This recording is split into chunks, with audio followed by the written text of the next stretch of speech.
recording now. I'm speaking now. And action. Okay, so how does one begin to explain the dual porosity reservoirs lecture? Well, let's go back to where we were almost 50 years ago, or we were 50 years ago. And 50 years ago, there were two Russians by the name of Barenblatt and Zeltov, and they actually derived most of what we're going to talk about today. Do you remember the story of the guillotine and the Aggie, Avery? Okay, so the guy from Texas is about to be guillotined, and the guillotine drops, and it gets stuck right above his head. And he's like, oh, thank God. And the rule is, if he doesn't cut your head off, you get to be released. So then the guy from, let's say, Texas Tech, they're going to guillotine him, and the guillotine drops, and it stops right above his head. He's like, oh, wow, thank God, And so then the Aggie comes along, and what does he do? No. He says, there's a problem right there. The safety catch is on. So this is sort of one of those stories, because Barenblatt and Zeltov, they figured out how to do all this, but they left the safety switch on, and Warren and Root came along, and they figured out how to connect the two sets of equations with sort of an empirical approach. It's not really empirical in the sense that it's wrong or that it doesn't have a basis. It's empirical in the sense that they said, okay, this matches this, that matches that. So this Warren and Root interporosity flow function, the one that you're looking at right now, that's the key. Everyone understand that this particular function relates the fracture differential equation and the matrix differential equation. And if you want to know the truth, I think that probably Barenblatt and Zeltov figured this out as well, but Warren and Root got the credit for it. Everything that follows this does something similar to this, okay? Let me repeat that. Every single thing that follows this approach, it uses the Warren and Root type of relationship to connect the matrix with the fracture. I'm not talking about it looks like this, but it's the same kind of idea that you have an interface condition, and that's what the interporosity flow function means. It's an interface condition. And what it does is it allows one differential equation to be represented in a form that it can be substituted into the other, so it reduces the equation to just the fracture system. So this interporosity flow function represents the matrix system in the fracture system differential equation. So we have two differential equations, one for the fractures, one for the matrix. How does a particle of fluid get to the wellbore? It has to go through the fracture system. So there had to be an interface condition for that to happen. Okay, this is the key. I know this is very abstract looking at equations on a page.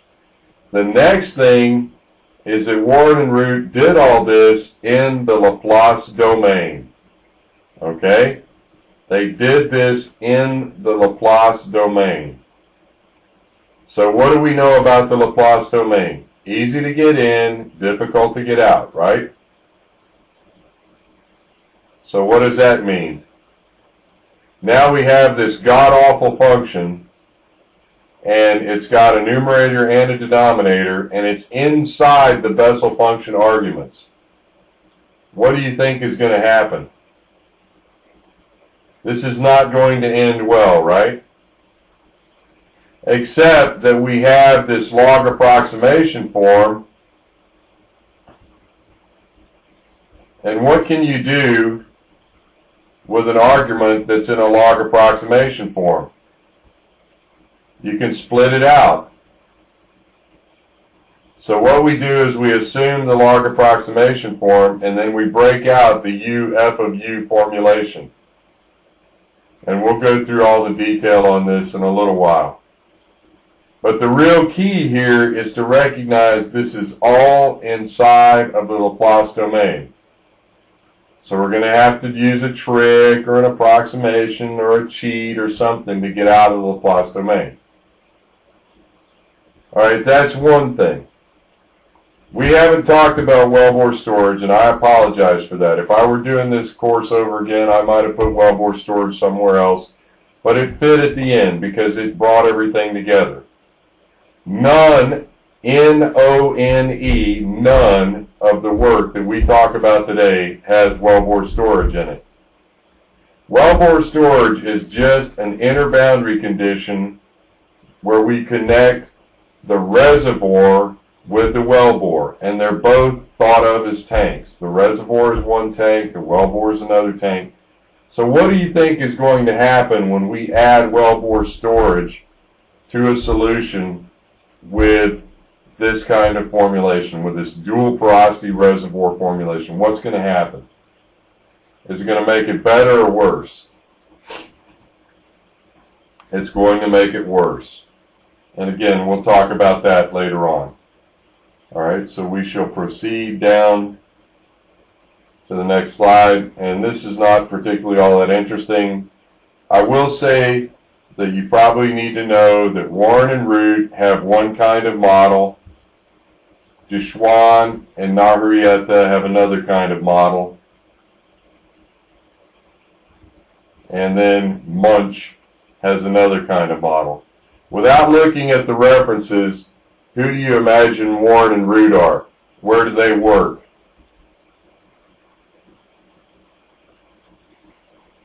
They worked in the Gulf Research Laboratory in Pittsburgh. Duchesne and Naharieta, they proposed a transient interporosity flow model. Where do they work? No comprende? Santiago, did you ever have Dr. Naharieta for any kind of a class? Do you know who he is? He's a consultant in Buenos Aires now. Duchesne is originally from Chile, and he was working for IMP in Mexico, and he came up with an idea of how to make a transient interporosity flow model. And then Naharieta came along and figured out an easier way to formulate it. And he's, of course, Argentine. And then this guy, Munch, he's a groundwater hydrologist guy, and he just summarized all sorts of different possible models for interporosity flow. There could be a Santiago model for interporosity flow. There could be a KJ model for interporosity flow. There could be an Avery model for interporosity flow. There cannot be a Jorge model for interporosity flow. You know why? I don't know either. I want you to tell me. What else do we need to capture? What's missing with the Warren and Root, Duchesne, Naharieta, and the Munch models? Well, they pretty much cover everything, and we'll take a look primarily at just the Warren and Root model in this particular lecture. But all of these papers are in the full lecture, and you can go through them if you want. The bottom line is that we have to have a model to connect the two differential equations, the fracture differential equation and the matrix differential equation. All right, everybody take a deep breath.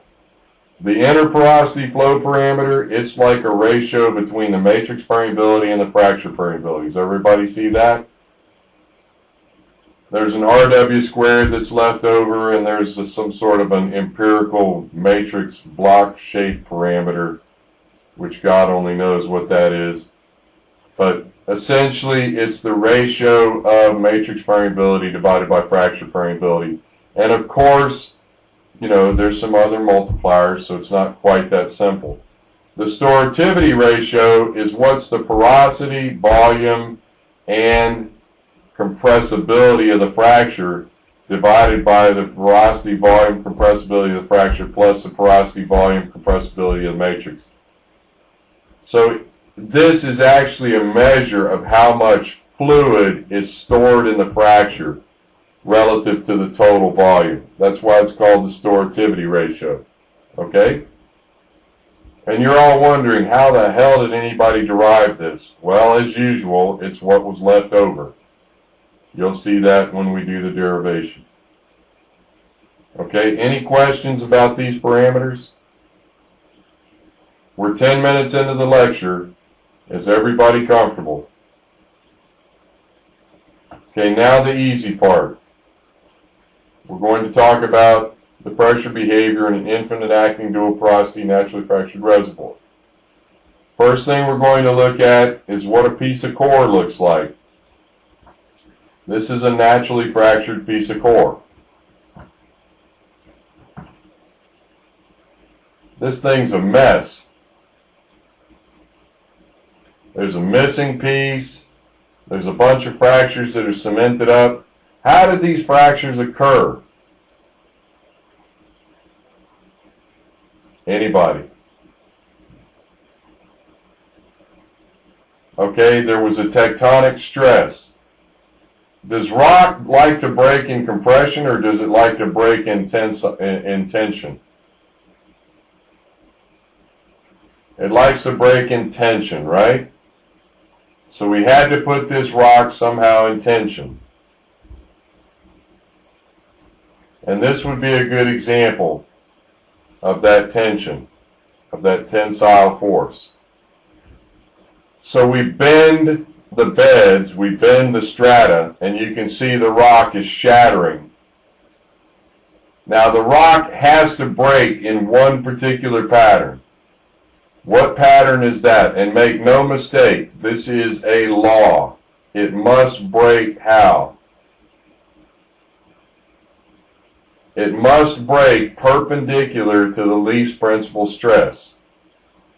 So imagine putting your hands together and trying to open your hands with someone standing on them. If you lay your hands flat, can you pick up the person standing on your hands? No. So that's like trying to lift the overburden. Now turn your hands sideways and put them on the table and put a force on top of it, and then try to open your hands, and of course you open them. But the direction that the fracture opens is perpendicular to the least principal stress, which makes absolutely perfect sense because it's going to propagate perpendicular to the least force. Okay? Now there are other kinds of fractures. There are compressional fractures. You can see they're talking about that in terms of the stylites. Okay? But there are also sort of transverse block fractures, and there are conjugate right diagonal fractures, there are conjugate left diagonal fractures, and there are longitudinal fractures. If you take a piece of wood tonight when you go home, and you take that piece of wood and it's thin enough and you bend it hard enough, you'll get exactly the same kind of fracture patterns on here. Is everybody okay with that? Now obviously nature is not this neat. It's not this organized. What do you think it's going to look like? Avery, you used to play baseball, right? Did you ever see a baseball hit a windshield? What happens? And we think in a way that's how the rock shatters in a very near point source way. But there's only going to be one dominant hydraulic fracture when you create a hydraulic fracture. But when you bend and twist the beds, it's going to break like that glass. There's a story about how Michael Halbooty, when he was first starting out in the early 30s, was down trying to drill salt dome reservoirs, in near Galveston, and his boss, Mr. Yunts, Y-O-U-N-T-S, he was completing a well, and Hal Booty told him that he knew where the zone was, and Mr. Yunts took his shoe off and smashed the glass on top of his desk. And he said, Michael, tell me now where the reservoir is. Because that's what happens when a salt dome comes up, is it shatters all the beds that come through it. His purpose in explaining that was not to explain fractures, but it was to explain fault blocks on a much larger scale. Interesting, huh? Okay, so now we come to our good friend, Mr. Warren and Root, and their idealization of the heterogeneous porous medium. Miss Lee, what does that mean in English? What does idealization of the heterogeneous porous medium mean in English?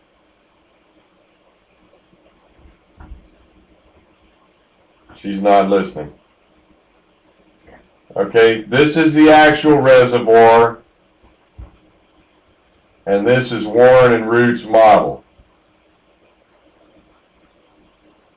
How many of you are laughing on the inside? How can the model on the right possibly represent the reality on the left? Anyone?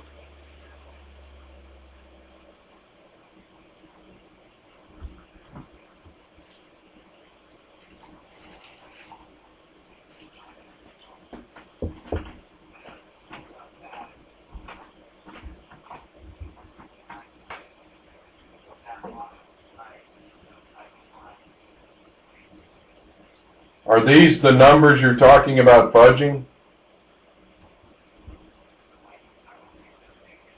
Yes.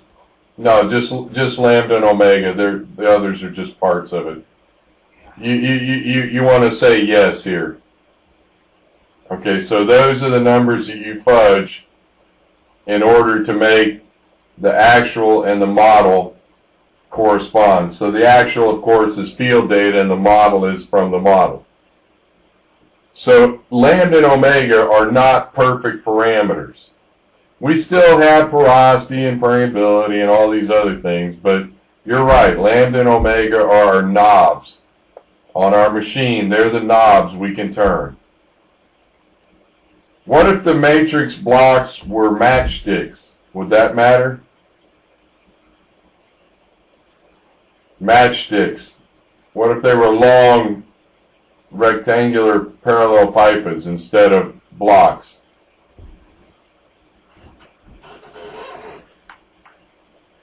What if they were layers, if they were individual blocks? See, there's all sorts of variations here. They could even be circles. Or, sorry, spheres. Circles. Okay, more Red Bull. But the point is that we can have different geometries for this model. We can make this model whatever we want it to be. The simplest case is the cubes.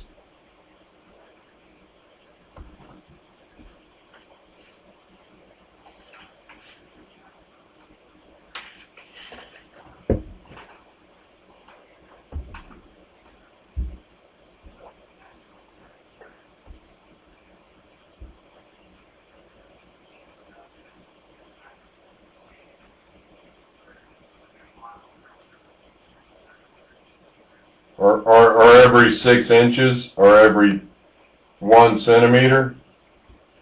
Who's sitting the closest to you? Who's sitting closest to you? Jorge, give him a virtual hug from me. This will have to be like Bitcoin. It'll have to be virtual, okay? Avery, that's exactly what the problem is these models are inferred from performance. We can't really reverse engineer those parameters from petrophysical properties.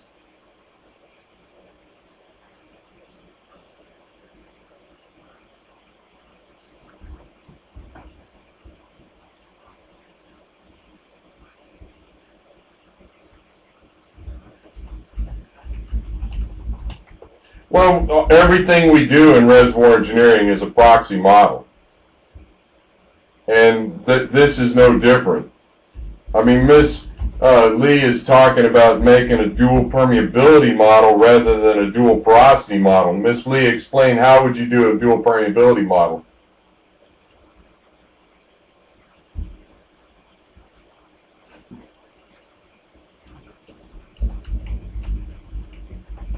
Can you repeat that, please?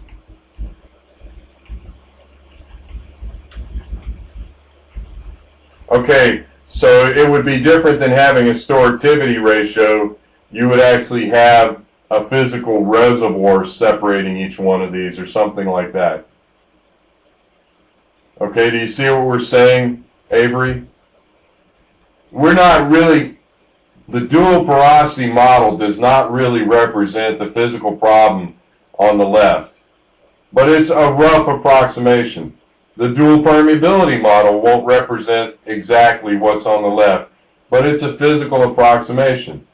Now, what I'm going to tell you is there are multiple things that can look like the model on the right. Okay? A multi-layer model can look like the thing on the right. A single fault can look like a thing on the right. A radial composite reservoir can look like the thing on the right, etc., etc., etc.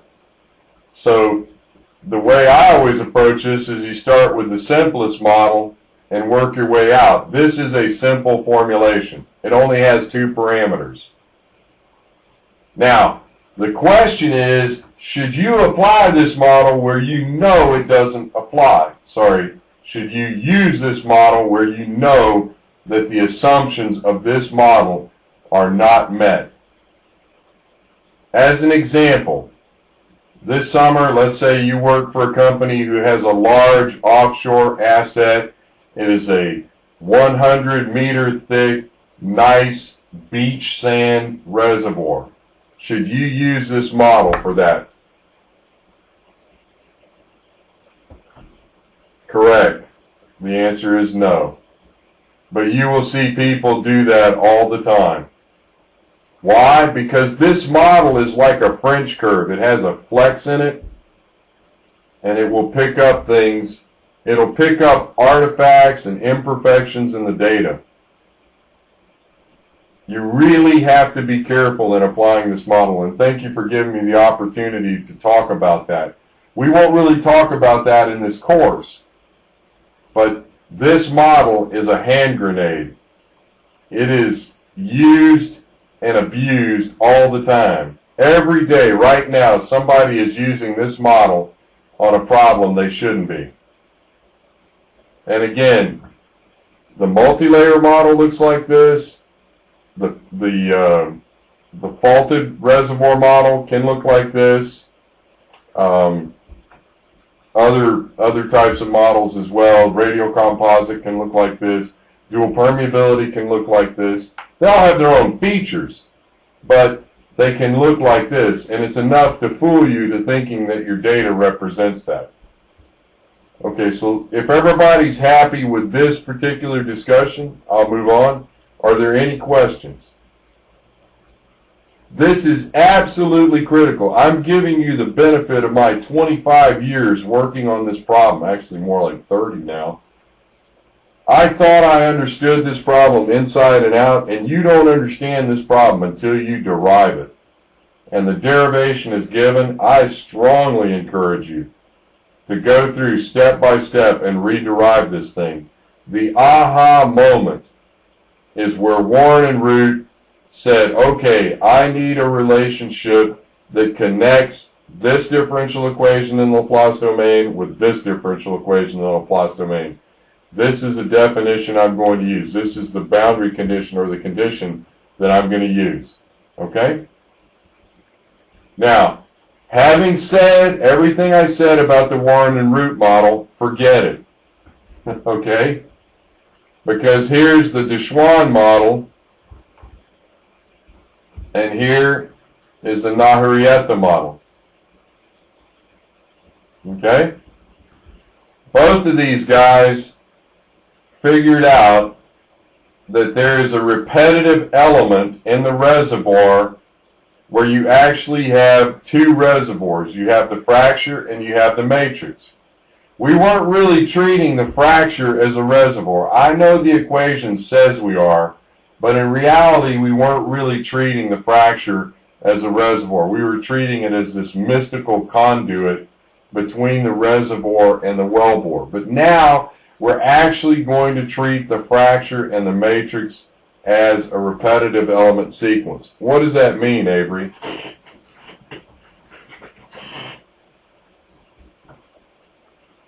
Okay, so let's say that we have a limestone reservoir, and it's it's the Bahamas, and every now and then, maybe every 100 or 500 years, you have a huge storm, and that storm dumps a huge quantity of mud sediment, not limestone sediment, but basinal sediment on top of it. So you have a thin, high permeability layer and a thick, low permeability layer. And this happens every 1,000 years or so, and you build up a repetitive element of this. Or maybe it's every 1,000,000 years, whatever it is. Do you see how that might happen? Okay. Now, Jorge, it's your turn. You ready? What happened with the Cantarell, Kumalab, Zop, etc.? It was a nice carbonate reservoir, minding its own business. It had pretty good reservoir properties. What was it? Maybe 1 or 2 Darcy's. Really pretty high permeability, nice characteristics, etc. Then what happened?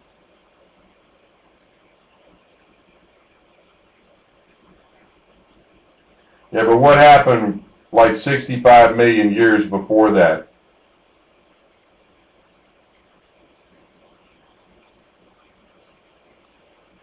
How many of you saw Armageddon? How many of you believed Armageddon?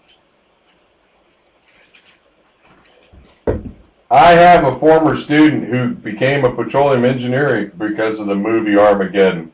I wasn't talking about the biblical prophecy, by the way. Bruce Willis. Yeah, Bruce Willis. That's right. Okay, and there was another movie called Deep Impact. There was another movie called Meteor. In Armageddon and Meteor, they saved the Earth. What happened in Deep Impact? Yeah. Game over. So what happened 65 million years ago? Off the coast of the Yucatan.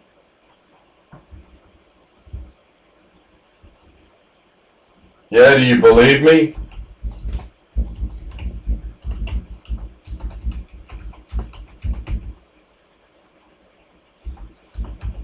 Let's see what Mr. Google says.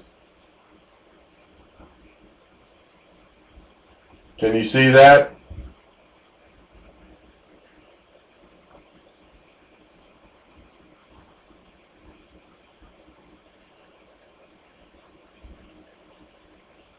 That's the gravimetric survey. How do you say this, Jorge?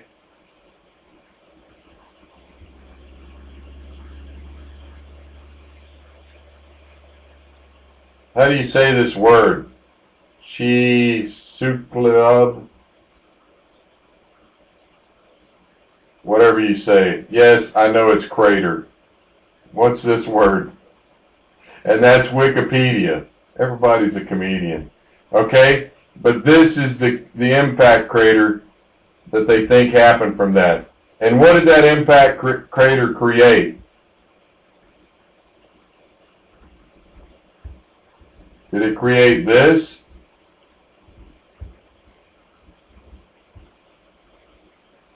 Are you sure?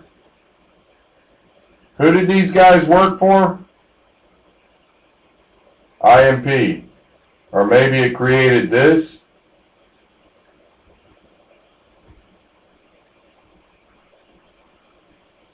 Can you guys see the figure 1? I'm back on figure 1.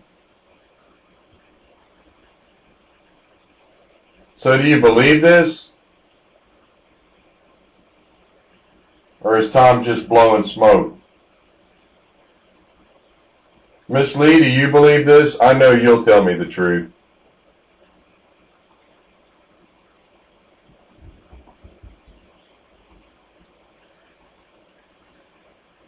So it completely shattered the reservoir. All right. Well, we moved from the real to the abstract now. These are the solutions based on this equation. Pick a particular case there, Avery. How about this one? This is the omega equals 1 times 10 to the minus 3. And lambda equal 5 times 10 to the minus 6. Somebody tell me what, can you see the red line? I'll make it extra fat. Now can you see the red line? So what happens here is we have an initial radial flow period here.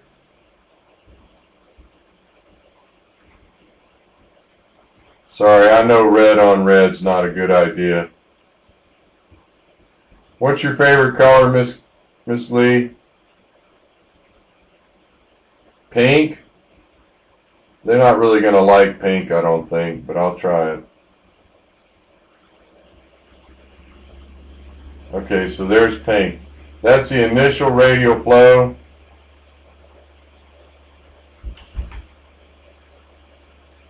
And this is the final radial flow. And of course, it goes all the way down to here. Can we rotate this?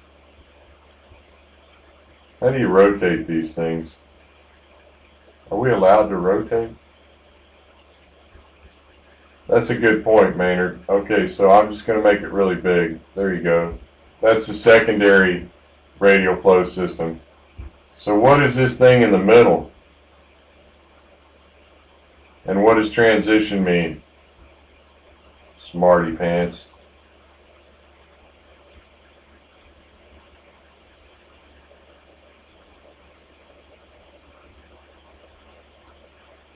Well, is it? Because the fractures deplete and then they're recharged. Is that what you mean? Correct. Correct.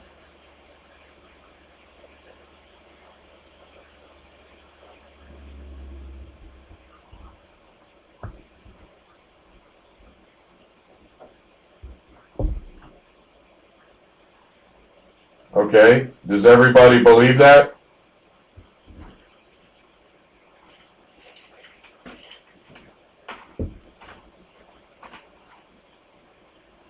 What do you believe whenever you see pressure stabilization like that? What does that tell you? There's additional energy being injected into the system. In this case, what is the system? It's the fractures. And then finally, we have the total system. So the first is the initial fracture depletion, then it's recharge, and then it's the total system behavior. Okay, Avery, you're feeling pretty smart, right? Let's mark it over here now.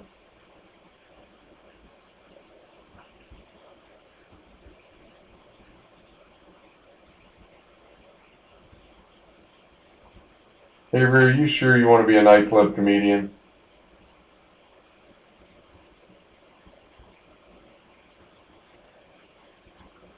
Uh-huh. I forgot about your 14 hours of sleep a day.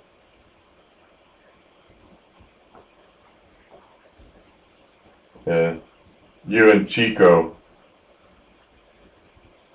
Chico, how much sleep did you get last night? No way.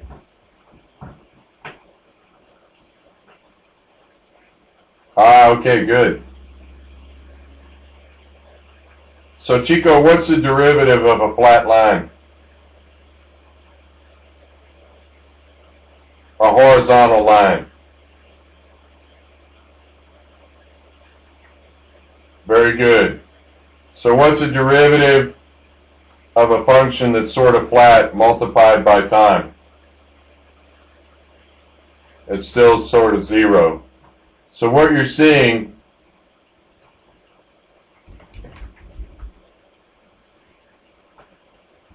this is that behavior.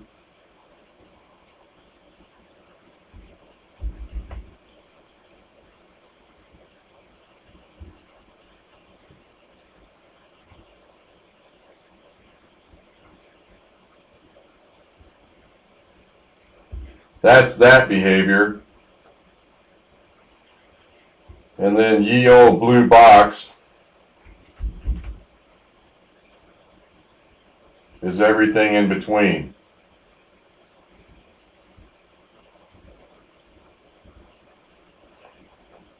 Let me ask you a question. Are there many things in nature that have a dip in them?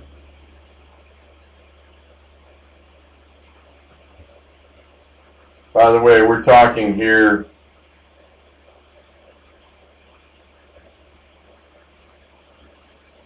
Miss Lee, your favorite color again is pink, right?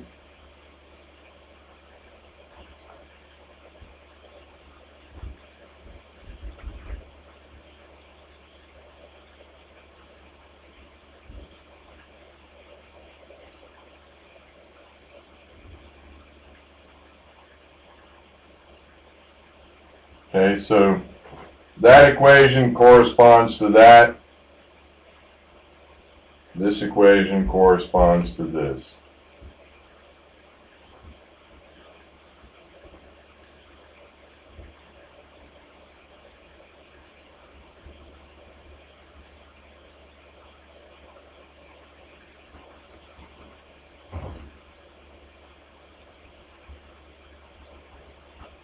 Does everybody understand what I'm trying to show now?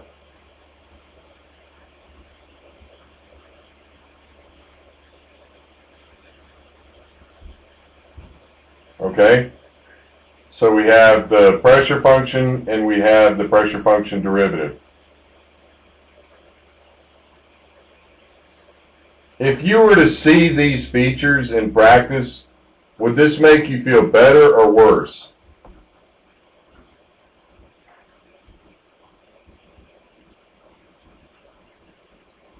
Anybody?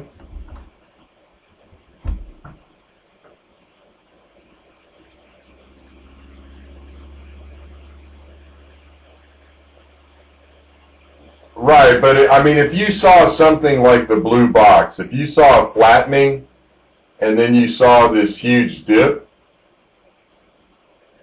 in the derivative, is there anything else that does a signature like that? The right answer is not exactly. What does not exactly mean?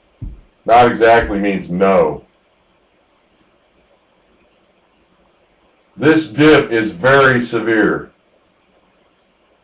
If you see this dip, you know you have something. Okay.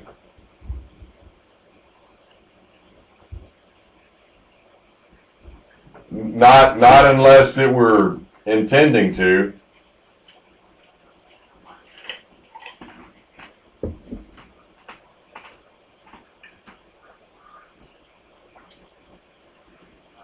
Of course, I mean, it happened over millions of years, and we're doing this in a fraction of a second by comparison to the geologic time. But your intuition is correct on both your parts, that this happens in terms of hours, days, maybe weeks, maybe months. But, you know, that tells you what the characteristic behavior is.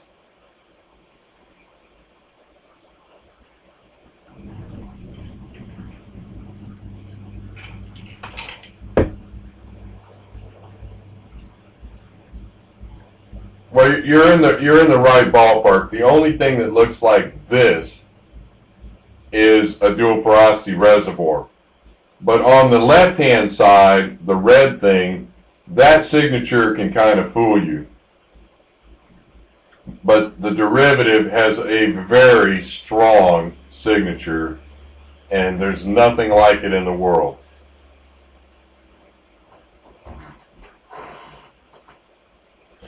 Well, the reason we go to type curves is because we want to present this in a format where it's a unique plot, and that's what we're looking at here. I've presented these somewhat in a skewed scale, but that is correct. The reason we present it like this is so now you have a road map so you know what it looks like. All right? Okay. The next is a scaled type curve where the scales are equal on all axes. These are 1-inch blocks.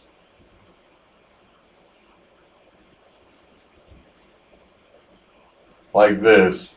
So we would call that a 1x1, okay? And this is the Warren and Root pseudo-steady state model here.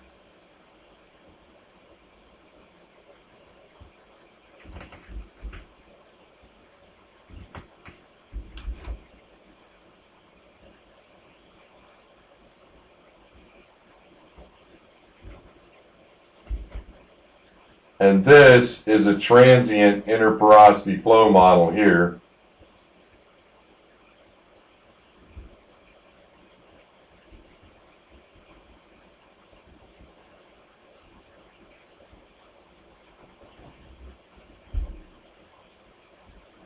What's the difference between a transient interporosity flow model and a pseudo-steady state interporosity flow model, as best you can see? Just stare at it for a second and you tell me.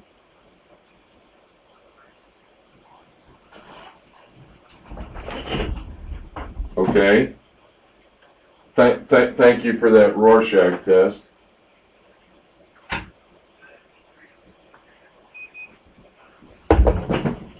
Okay, and more specifically, what? So you're going to learn that for radial flow, we have a fixed derivative. It is equal to a half.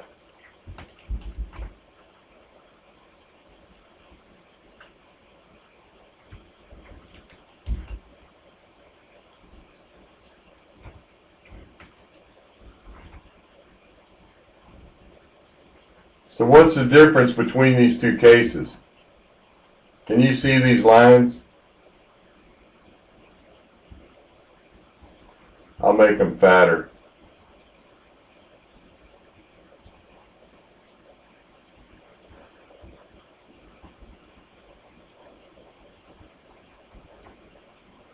So we have a little neighborhood drama here, everybody. The airport's right next to the house, and they want to move helicopter services over here. And my neighbor doesn't want them to do that. He's already been arrested for throwing eggs at the helicopters. He wants me to join along with him, so I may be spending more time with you after I'm deported from this country, just so you know. That might actually hurt the helicopter. That wasn't really the goal. But he did stand there and throw eggs at a helicopter until he hit one. And no, I'm not going to help him.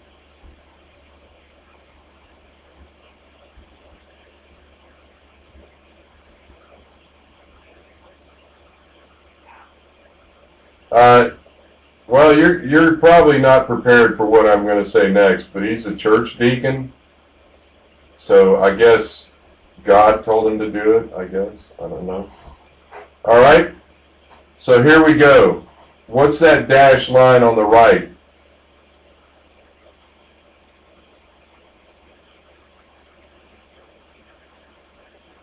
The dashed line on the right is a unique signature. It's exactly half It's 0.25.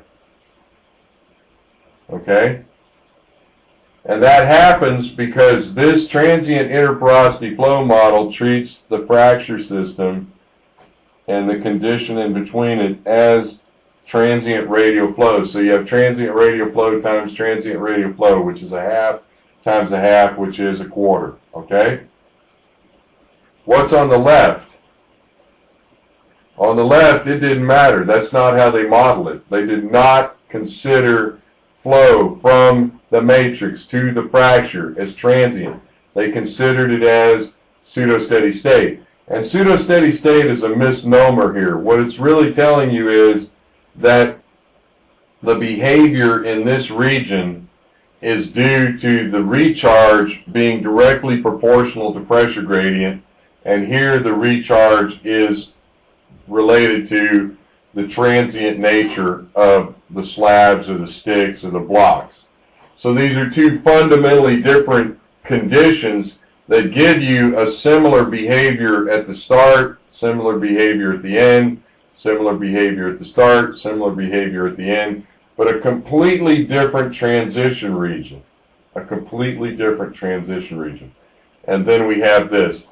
How many cases in your career are you going to see that look like this?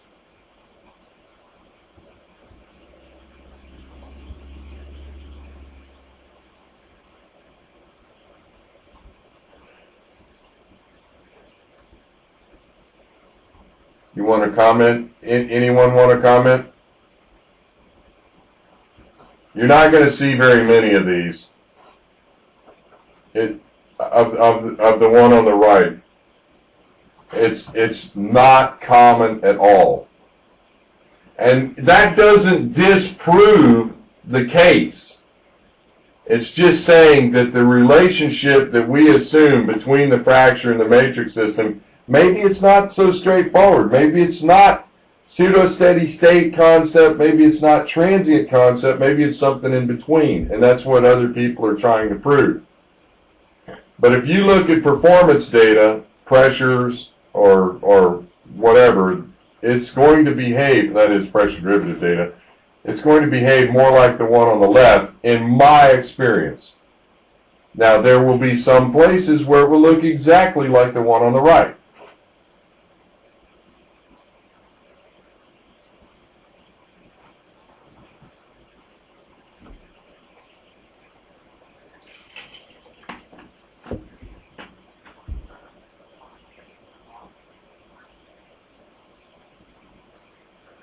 No, I'll explain it. It has to do with the function that you assume that connects the matrix and the fracture differential equations.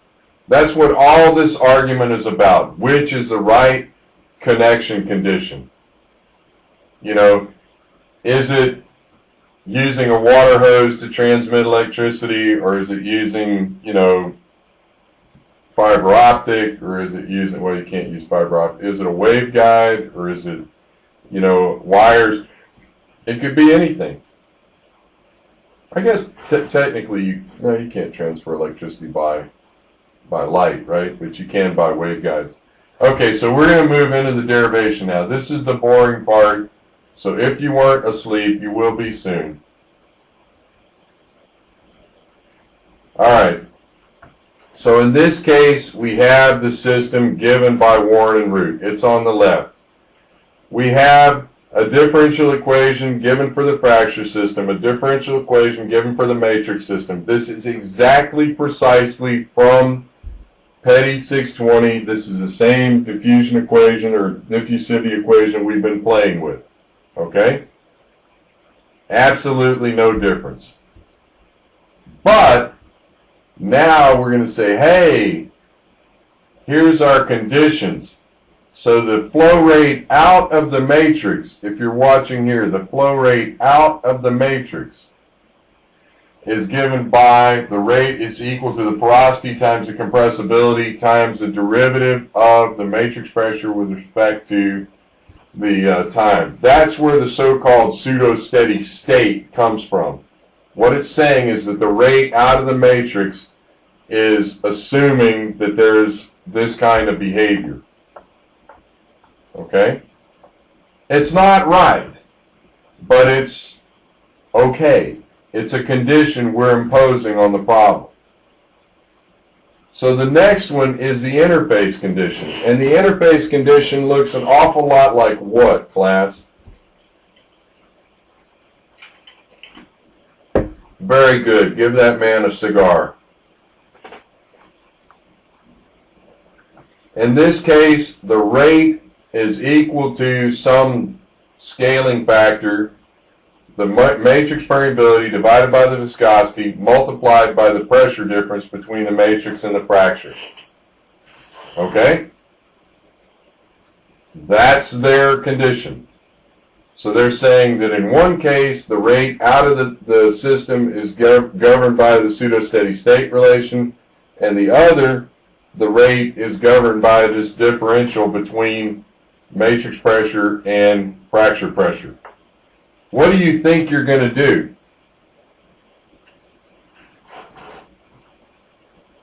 We're going to set these equal to each other. Correct? What happens with a derivative in the Laplace domain? What's going to happen to dpm dt in the Laplace domain?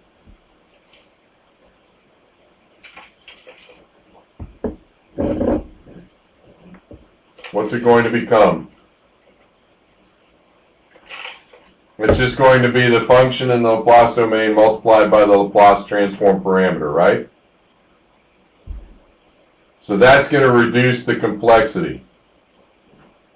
Okay, the next question is, how do we get there? Because we've got this god-awful relationship between the differential equations and the interface conditions. So the first thing we're going to do is we're going to define dimensionless variables. The dimensionless pressure, as you can see, is based on the fracture permeability. The dimensionless time, as you can see, is based on the fracture permeability, plus the total compressibility function. Is it okay to define these variables in terms of the fracture permeability? Yes, no, or maybe?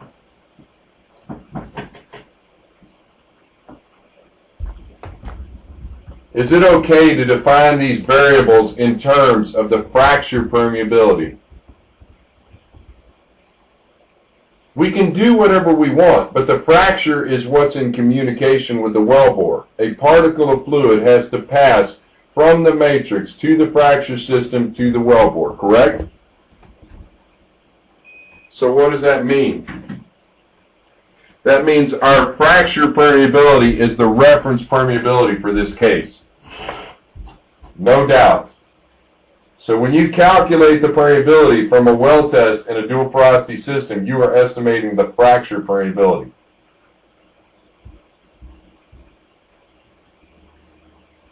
Next step. All of this text that you see is about determining what? It's about defining lambda and defining omega. That's what it's all about. And once we define lambda and omega, guess what happens? This is our interface condition. There's no loss of generality yet. The interface condition may be wrong, but this is its formulation.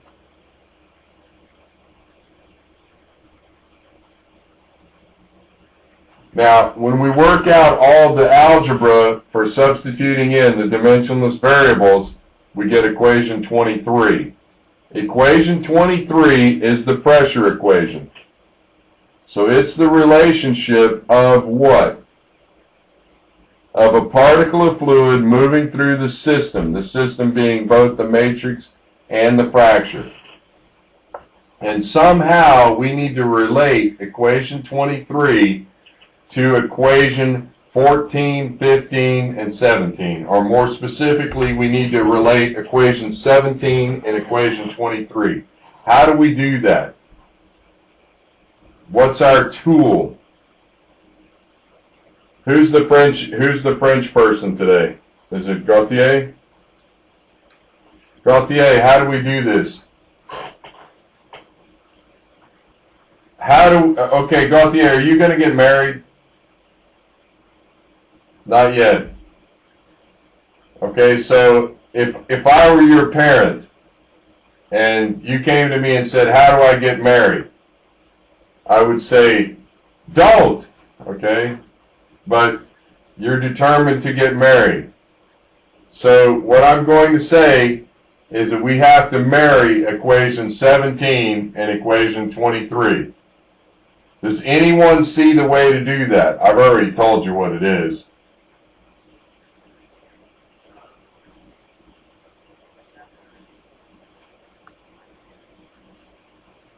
Okay, what operation do we need to perform on equation 17 and equation 23? What operation? Last time, what operation? Gautier? Yes, you do. Laplace transform. The Laplace transform equation 17, the Laplace transform equation 23, then we get married.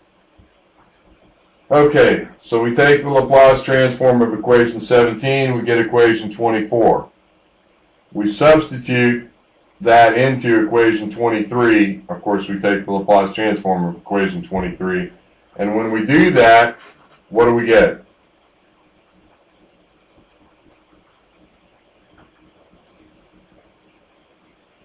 And it was that easy. Do you see?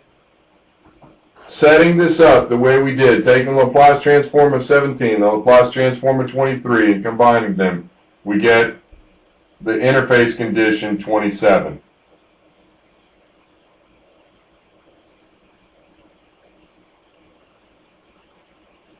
Comments?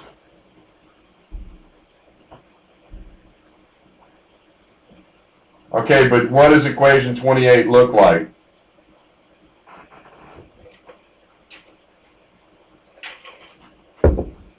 Doesn't it look exactly like the radial flow problem you've been solving all along?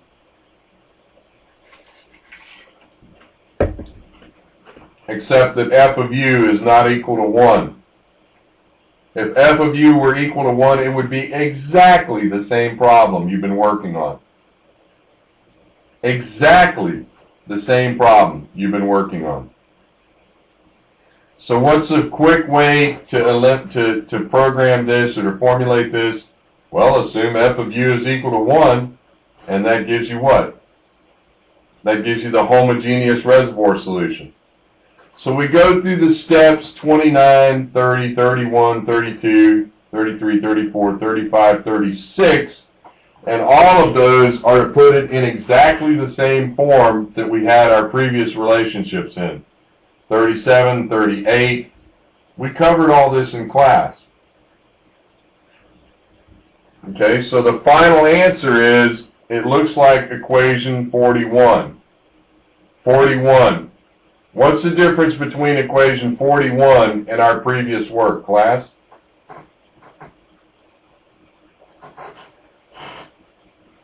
F of u is it's u square. U f of u underneath the square root, right? Okay, so these guys, Thompson, Manrique, and Gelmer, they stared at equation 41 for a long time, and they went back and they derived equation 43. 43 is the general answer for any naturally fractured reservoir solution based on any unfractured or homogeneous solution. So you simply take the Laplace transform of the homogeneous solution and you insert f of u or u f of u where you would have had s or u before. Okay, so now we need to complete the boundary conditions, and the boundary conditions of this problem are derivatives, so we need to know r, dp, df, drd in the Laplace domain, and that's equation 44. And we work through the algebra just like we did before, and we get the line source solution pdh, And we recognize that all we have to do is replace square root of u by u square root of u. We replace the square root of u by the square root of u f of u, and that gives us equation 46. 46 is exactly the answer we're looking for. It's in the same form as the homogeneous case, but now we substitute f of u, given by equation 27, into equation 46. Okay, now what we're going to do is we're going to assume a logarithmic distribution, and we do a little algebra down at equation 49. And what happens in equation 49? Does everybody see the last term in equation 49? What would happen if f of u were equal to 1?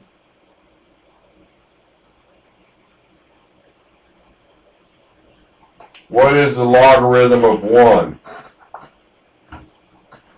0.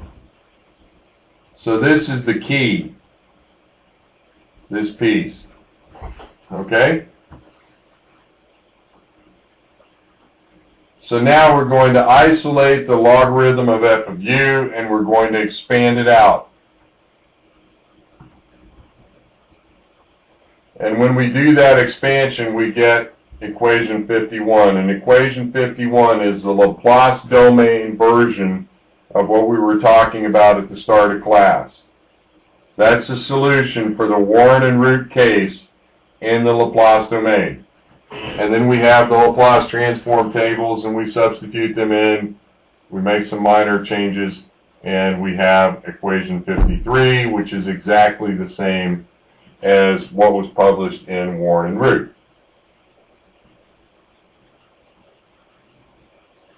And obviously the derivative answer is down below. And it's, if the master answer in equation 53 is the logarithm of time solution, then the master answer in equation 55 will be 1/2, because that's the term that drops out of the logarithm. And the other two terms, the EXPs, they're the leftover terms. You can see they're the decaying exponentials, increasing and decaying exponentials. Okay, so that's the end of the derivations that I wanted to show for this, and the next, I believe, are just some field cases, so I can show you that. This is a summary of all the equations, and then you can take the solutions that we just derived, that's these equations, equation 53 and 55, and you can apply them to field data. You do have to have a wellbore storage component of that, so I apologize, we're skipping over that part, but it does have to be included because all of these data have wellbore storage. But you can see these are actual physical data cases. They're taken from an SPE paper from Venezuela. Venezuela is not a big carbonate reservoir place, but they do have some naturally fractured carbonate reservoir cases, and you can see the nature of this behavior. It's not obvious that these cases are strongly influenced by dual porosity reservoir effects, but for the sake of argument, I'll say they are.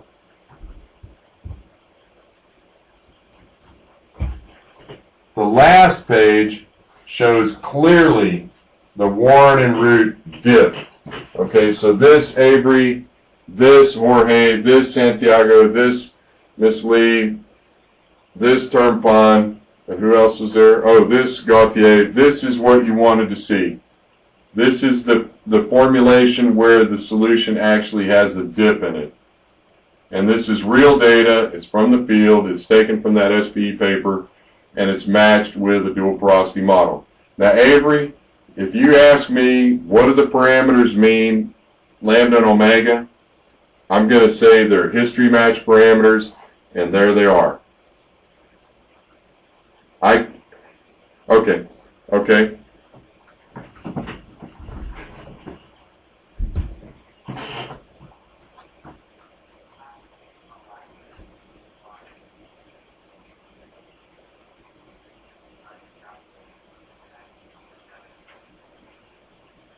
Okay, but let me ask you a quick question, class. How many possible solutions are there here?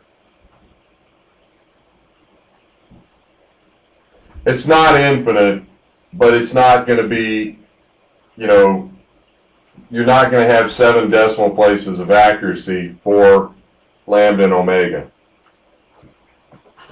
There is nothing else in the world that produces a dip signature like you're seeing here, except for dual porosity case. Now you can make the 2-layer case or the 3-layer case along with wellbore storage look like this, but there's got to be a geologic reason for that, not just something that you put together.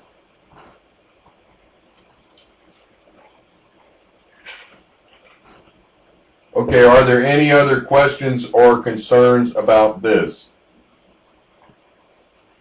Was this the lecture you wanted it to be? I hope so, because it damn near killed me.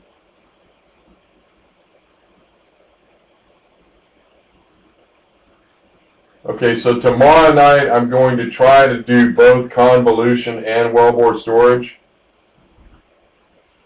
No promises if my day went like today. I need to quit my SPE job. These guys are going to kill me. It's a little joke, but man, any rate, at least it's only, what, 3 o'clock in the afternoon, 3:15 in the afternoon here, so the whole day isn't shot unless you got up at 3 o'clock in the morning, but that's okay.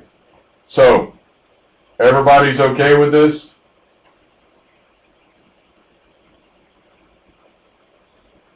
Earth to class, you're okay? Somebody give me some feedback.